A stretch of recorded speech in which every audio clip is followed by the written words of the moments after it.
Hello, welcome back. Thank you so much for being here. Today we are finally testing out the new Hourglass ambient lighting palette in the Dragon edition. So they did release 3 of these, much like they did last year. There is one for fair skin tones, one for medium, and one for deeper skin tones. I only picked up the Dragon, which is the lightest one. I did think their artwork this year was very, very beautiful. However, I kind of preferred the last 2 years when they did the animals. I don't know why.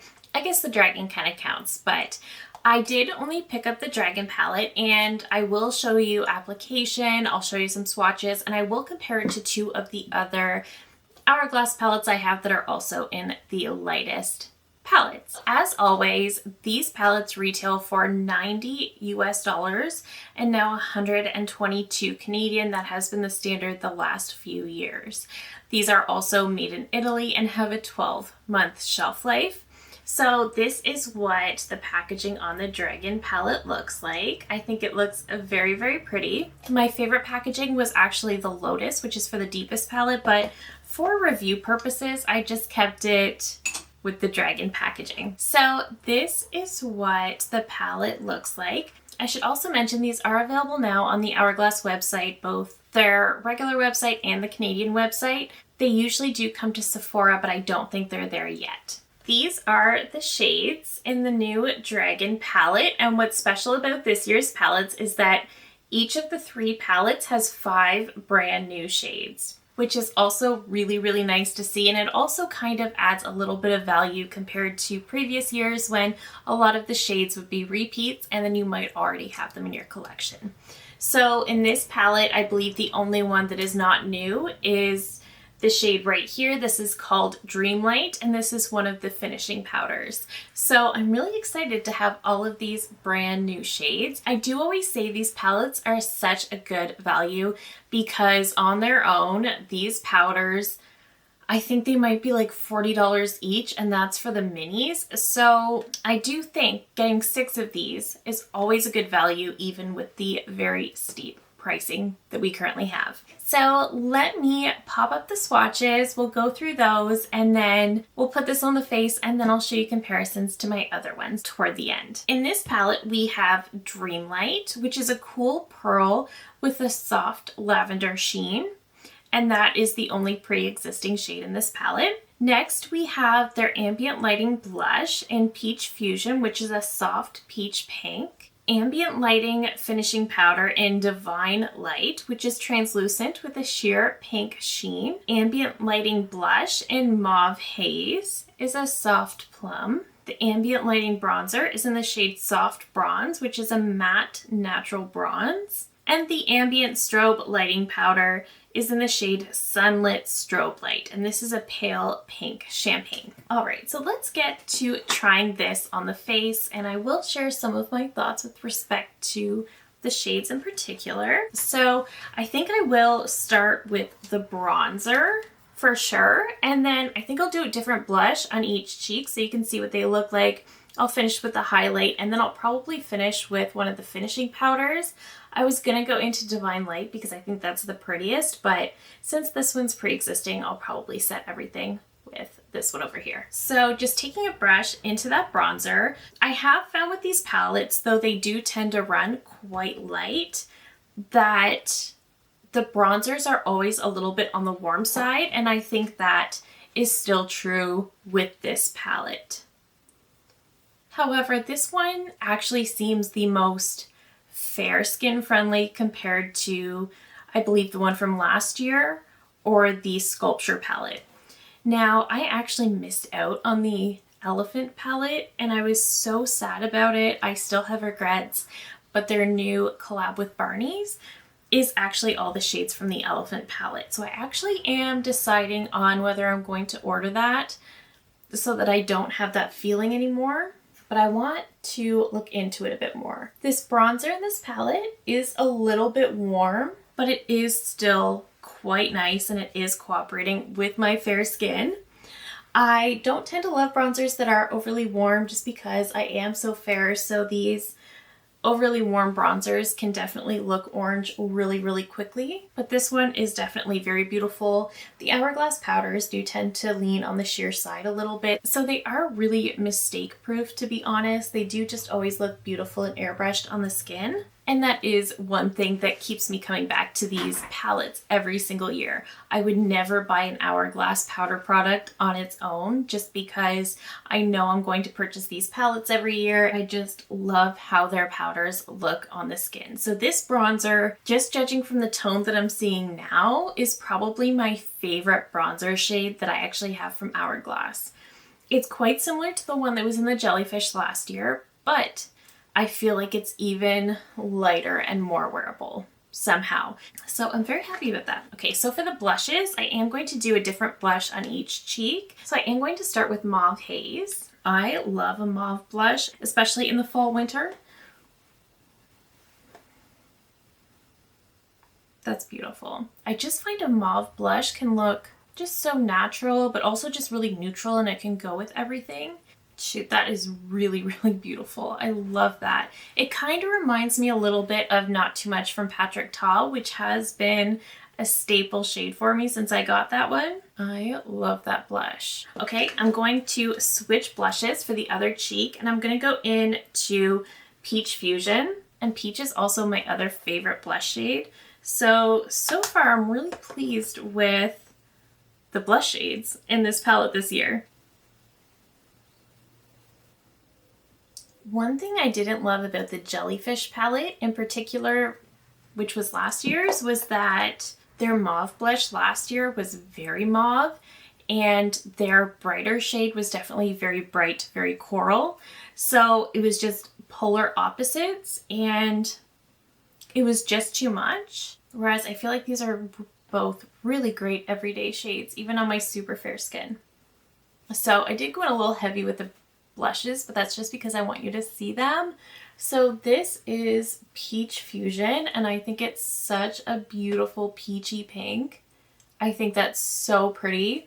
I'm a huge fan of peach, especially in the summer, so I think that I will definitely get a ton of wear out of that shade. Mauve Haze is definitely the favorite though. I love that shade. So both very beautiful blushes. I am really happy with those. Let's go into the strobe powder now. This is in Sunlit Strobe Light. So last year's highlighter has such a pinky hue to it, and it is one of my favorite highlighters. I have reached for that so many times because I still love a good highlight. This one on swatch, it looked almost a little bit too champagne. Oh, it is pretty though. It actually does work very well for me. I wasn't sure if there would be a cast, but it looks actually perfect. I think I like last year's a little bit more just because it had a little bit more pink to it, and there was just something special about it, but I still think that's really pretty. This one almost has a bit more of like a, it definitely does have that more champagne kind of style to it. It's like a gold champagne, which isn't necessarily my favorite, but it does still look really nice. I think that's quite pretty. I do like that. It's definitely working better for me than I expected. I don't think there's a cast. Okay, I'm happy with that too. For the finishing powder, I really want to go into Dreamlight, but I know that the Divine Light shade is the one that's new, so we're going to play with that one. And I'm just going to lightly dust this all over my face just to make everything sort of come to life. So these powders don't really set the makeup or anything like that, but they do just bring a little bit of life back to the face as you've kind of flattened everything out with powder a little bit. It just adds a bit more of a skin-like finish, and it just looks so beautiful. It's not a super glowy finish. You can use these in a bit of a very natural highlighter type way, but I just think they look so beautiful. I think this shade Divine Light really matches my skin tone really well, so it really doesn't look like anything extra on my skin, which I do think is nice. But this is what it looks like with the full palette on the face, aside from Dreamlight. this is what we're looking like, and I think it's really pretty. I mean, obviously I went a little hard with the blush, but I do think it's really pretty. I mean, I'm never disappointed when I use an Hourglass palette all over my face, so I mean, there's that, but I do think it looks very, very pretty. As always, the powders sit on the skin so beautifully. They're not at all heavy, they're sheer buildable, so they're essentially just mistake proof, and they just look so airbrushed on the skin. I love them.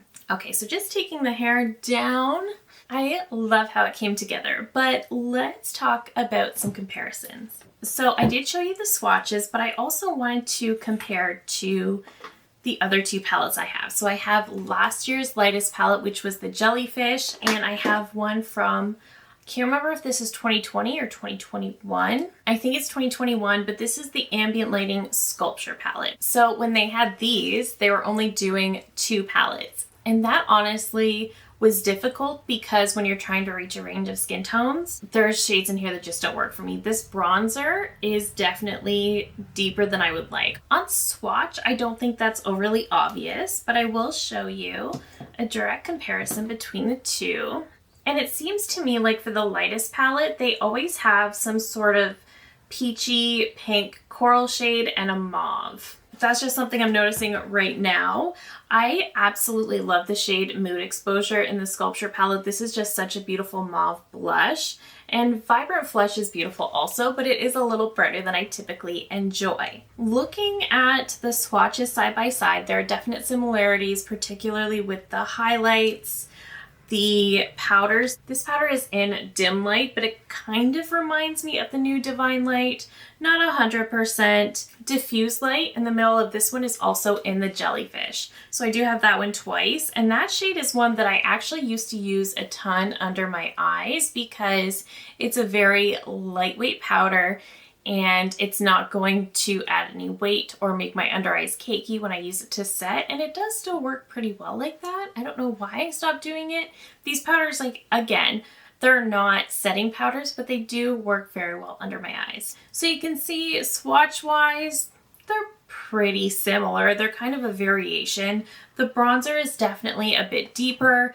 The highlighters look pretty similar. The blushes have some slight tonal differences, and so do the finishing powders, but overall, they're pretty similar compared to last year's Jellyfish palette, which I love the Jellyfish palette so much. This was just such an absolute staple for me last year, and I've still used it a ton this year.